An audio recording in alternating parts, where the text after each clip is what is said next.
Assalamualaikum warahmatullahi wabarakatuh. Kembali lagi bersama channel calon ASN P3K. Pada kesempatan kali ini kita akan membahas tentang formasi P3K guru sekolah dasar atau guru SD atau guru kelas.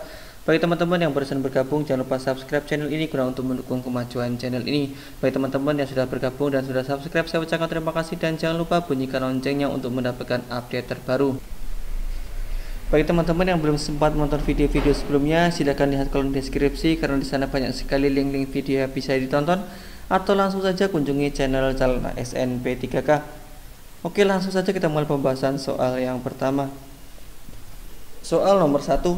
Fungsi ginjal yang berkaitan dengan usaha tubuh untuk menjaga keseimbangan kadar cairan dalam tubuh adalah titik-titik. A. Mengekskresikan zat-zat yang membahayakan tubuh. B. Mempertahankan keseimbangan asam dan basa. C. Mengekskresikan zat-zat racun. D. Melakukan filtrasi dan reabsorpsi. E. Mempertahankan tekanan osmosis cairan ekstraseluler. Dari kelima pilihan tersebut, jawaban yang paling tepat adalah E. Mempertahankan tekanan osmosis cairan ekstraseluler.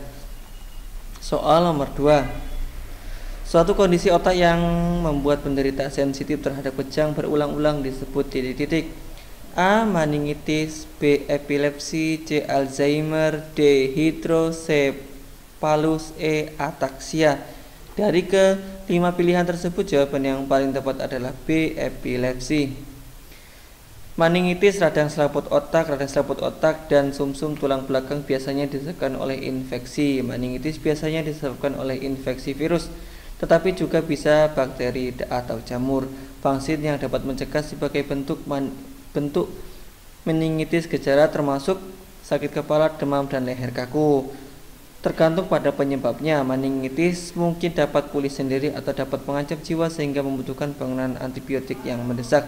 Penyakit progresif yang menghancurkan memori dan fungsi mental penting lainnya, koneksi sel otak dan sel-sel sendiri merosot dan mati, akhirnya menghancurkan memori dan fungsi mental penting lainnya.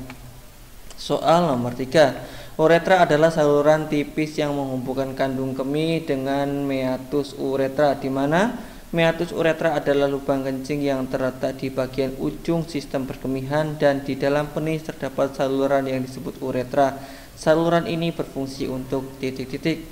A. Jumlah air yang diminum. B. Hormon ADH. C. Banyak garam yang dikeluarkan. C. Banyak protein yang difiltrasi. D. E. Hormon insulin. Dari kelima pilihan tersebut, jawaban yang paling tepat adalah D. Banyak protein yang difiltrasi. Soal nomor 4. Hewan yang termasuk jenis serangga. Serangga adalah nyamuk, belalang, lalat, rayap, dan kupu-kupu. Lubang pernapasan yang juga sebagai alat pernapasan pada serangga disebut titik-titik. A. Trakea. B. Insang. C. Pori-pori. D. Trakeola. E. Spirakel.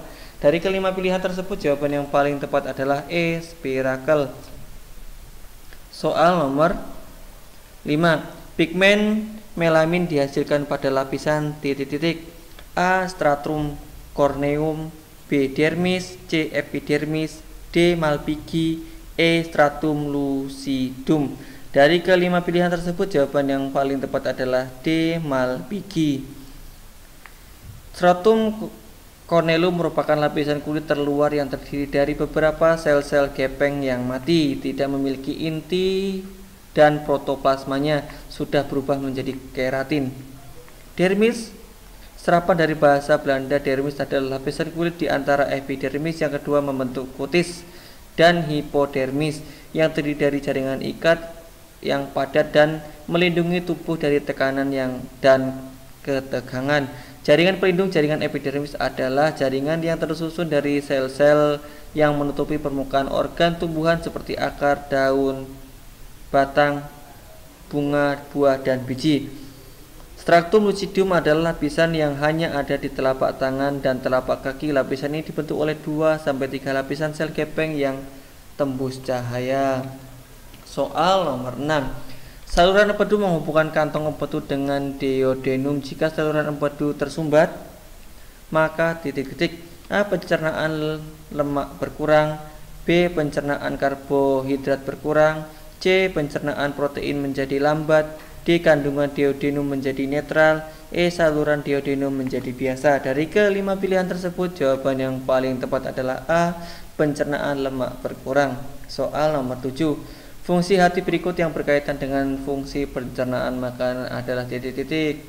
A. Sebagai penawar racun, B. Menghasilkan empedu, C. Menghancurkan eritrosit yang telah tua, D. Mengubah glukosa menjadi glikogen, E. Menghasilkan sel darah merah. Dari kelima pilihan tersebut, jawaban yang paling tepat adalah B. Menghasilkan empedu. Soal nomor 8. Pencernaan makanan adalah titik-titik. A. Penghancuran makanan menjadi mekanik, B. Pemecahan zat makanan hingga dapat diserap oleh usus, C. Penyerapan makanan oleh epitelium usus, D. Pergerakan makanan di dalam usus, E. Sekresi enzim pemecah molekul makanan. Dari kelima pilihan tersebut, jawaban yang paling tepat adalah B. Pemecah zat makanan hingga dapat diserap oleh usus. Soal nomor 9. Asfiksia adalah masalah sistem pernapasan yang diakibatkan oleh rendahnya kadar oksigen di dalam tubuh. Asfiksia umumnya terjadi karena adanya gangguan pada sistem pernafasan. Asfiksia dapat berakibat fatal apabila tidak ditangani dengan segera. Asfiksia merupakan gangguan pada sistem pernapasan yang disebabkan oleh titik-titik. A. Kerusakan pada pleura, B. Kelemahan saraf atau otot, B. Kelemahan saraf atau otot, C. Kadar alkali darah naik, D. Peradangan saluran pernapasan, E. Keracunan karbon monoksida. Dari kelima pilihan tersebut, jawaban yang paling tepat adalah E. Keracunan karbon monoksida. Soal nomor 10. Ginjal yang sehat akan menyaring ureum dari tubuh melalui urin. Kadar ureum yang tinggi umumnya menunjukkan bahwa seseorang sedang mengidap penyakit ginjal akut, kronis, dan atau gagal ginjal. Urea yang keluar dari hati melalui darah ke ginjal disaring oleh bagian ginjal, yaitu titik-titik. A. Kapsul Bowman, B. Tubulus contrus proximal, C. Glomerulus, D. Tubula collectivus, E. Lengkung Henle. Dari kelima pilihan tersebut, jawaban yang paling tepat adalah E. Lengkung Henle. Soal nomor 11. Fungsi organ manusia amat beragam. Salah satu organ manusia adalah hati.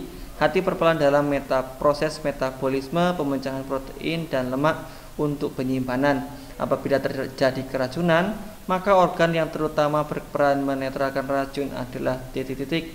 A. Hati, B. Ginjal, C. Paru-paru, D. Jantung, E. Limfa. Dari kelima pilihan tersebut, jawaban yang paling tepat adalah A. Hati. Soal nomor 12. Penggunaan morfin dan kokain dalam proses yang tepat, pengaruhnya terhadap sistem saraf adalah titik-titik. A. Menimbulkan ketergantungan, B. Menekan rasa sakit, C. Menahan rasa sakit, D. Menghilangkan keraguan-raguan, E. Menekan rasa malu. Dari kelima pilihan tersebut, jawaban yang paling tepat adalah A. Menimbulkan ketergantungan. Soal nomor 13. Berikut beberapa macam penyakit. 1. Radang pada nefron, 2. Kekurangan hormon antidiuretik, 3. Radang pada pankreas, 4. Radang pada appendix. Di antara penyakit-penyakit di atas yang menyebabkan gangguan fungsi ginjal adalah titik-titik. A. 1 dan 2, B. 3 dan 4, C. 1 dan 3, D. 2 dan 4, E. 1 dan 4. Dari kelima pilihan tersebut, jawaban yang paling tepat adalah A. 1 dan 2. Soal nomor 14. Berikut ini adalah alat-alat ekskresi mamalia. 1. Paru-paru, 2. Ginjal, 3. Kulit, 4. Hati. Alat yang mengekskresikan kelebihan air adalah titik-titik. A. 2 dan 4, B. 1 dan 2, C. 1, 2 dan 3, D. 2 dan 3, E. 1, 2 dan 4. Dari ke 5 pilihan tersebut, jawaban yang paling tepat adalah D. 2 dan 3. Soal nomor 15. Faktor yang tidak mempengaruhi jumlah pengeluaran urin adalah titik-titik. A. Jumlah air yang diminum, B. Jumlah hormon ADH, C. Banyak garam yang dikeluarkan, D. Banyak protein yang difiltrasi, E. Hormon insulin. Dari kelima pilihan tersebut, jawaban yang paling tepat adalah D. Banyaknya protein yang difiltrasi. Oke, demikianlah pembahasan seputar P3K guru kelas atau guru SD atau guru sekolah dasar. Bagi teman-teman yang barusan bergabung, jangan lupa subscribe channel ini guna untuk mendukung kemajuan channel ini. Bagi teman-teman yang sudah bergabung, saya ucapkan terima kasih dan jangan lupa bunyikan loncengnya untuk mendapatkan update terbaru. Bagi teman-teman yang merasa video ini bermanfaat, jangan lupa share ke teman-teman yang lain agar video ini semakin bermanfaat. Dan saya ucapkan terima kasih, dan apabila ada salah-salah kata dalam pengucapan, saya mohon maaf dan saya akhiri. Wassalamualaikum warahmatullahi wabarakatuh.